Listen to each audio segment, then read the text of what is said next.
हो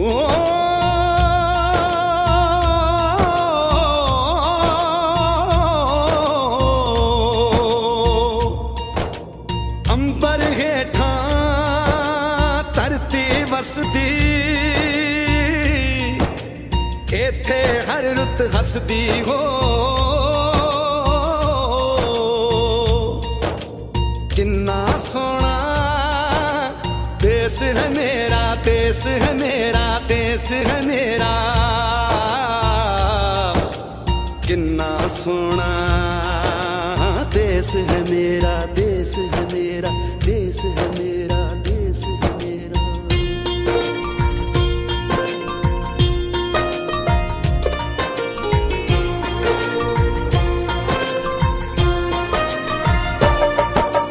धरती सुनहरी अंबर नीला हो, धरती सुनहरी अंबर नीला, हर मौसम रंगीला, ऐसा देश है मेरा हो, ऐसा देश है मेरा, ऐसा देश है मेरा, हाँ ऐसा देश है मेरा।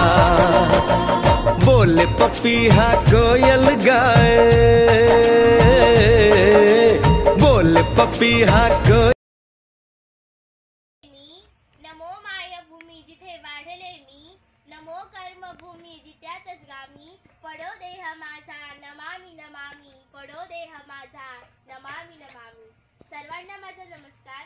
माझे नाव निधी सचिन सोनवडेकर। माझ्या शाळेचे नाव जिल्हा परिषद पूर्ण प्राथमिक शाळा नेहरू गोवेरी। मी आता 7वी शिकत आहे। तुम्हा सर्वांना प्रजासत्ताक दिनाच्या खूप खूप शुभेच्छा। कित्येक लढ्या लढून, कित्येक बलिदान देऊन, प्राणांची आहुती वाहून शेवटी स्वातंत्र्य आपल्या पदरी पडले। स्वातंत्र्य या शब्दाचा अर्थ फक्त तीच व्यक्ती समजू शकते जिने कधी पारतंत्र्य पाहिलं असेल, गुलामगिरीत राहिला असेल।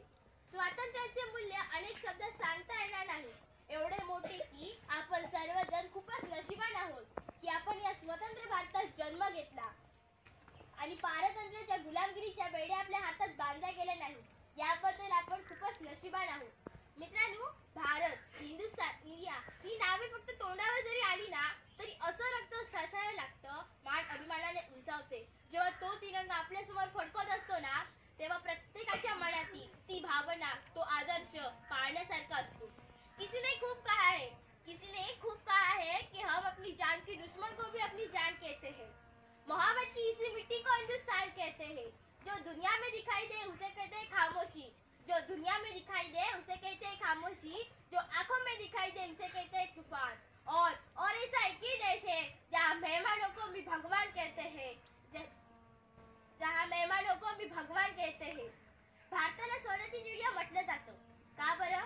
तर आपल्या भारतासारखा समृद्ध, शेतीप्रधान, कृषीप्रधान देश दुसऱ्या त्या काही नव्हता, म्हणूनच कदाचित इंग्रजांना आपल्या भारतातून पावलं बाहेर काढताना खूपच त्रास झाला। 1857 चालू झालेला संग्राम, स्वतंत्र संग्राम, स्वतंत्र यज्ञ शेवटी 15 ऑगस्ट 1947 ला शांत झालं। 26 जानेवारी 1950 ला आपला भारत देश प्रजासत्ताक झाला। किती छान ना? पण तुम्हाला माहित आहे आपला भारत देश कोणामुळे स्वतंत्र झाला?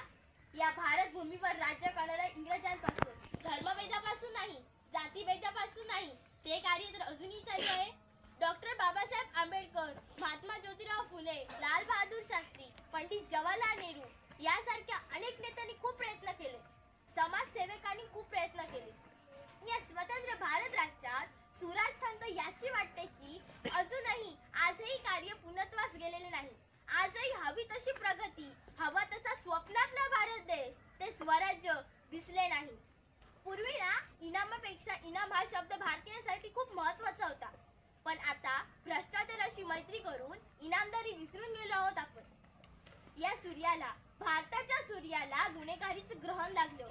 एवढंच नाही, पूर्वी पैका रुपया माहित होता, पण आता ना काळा पैसा माहित आहे। किती बदल झालाय।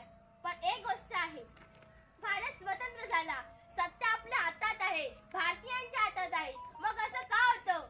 52 सेकंद राष्ट्रगीत म्हणून राष्ट्रभक्त किंवा राष्ट्रप्रेमी होता येत नाही ना, फक्त 15 ऑगस्ट 26 जानेवारीला वंदे मातरम म्हटल्याने राष्ट्रभक्त किंवा राष्ट्रप्रेमी होता येत नाही। राष्ट्रभक्त बनता येतं ते राष्ट्र उभारण्याच्या भावनेने, राष्ट्रभक्त बनता येतं ते बंधुत्वाच्या प्रत्येक प्रयत्नामुळे, राष्ट्रभक्त बनता येतं त्या कर्तृत्व निश्चिततेने, राष्ट्रभक्त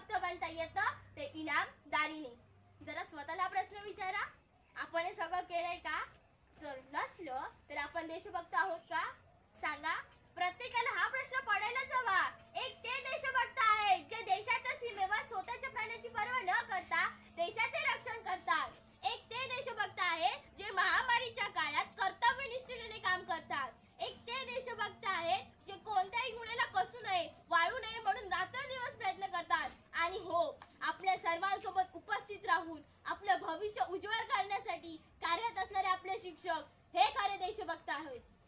नाही, देशाचा देशभक्त म्हणून आपण एक स्टेटस लावतच असतो ना. मग जरा मनातून देशभक्ती रुजवा, मनातून देशभक्ती फुलवा.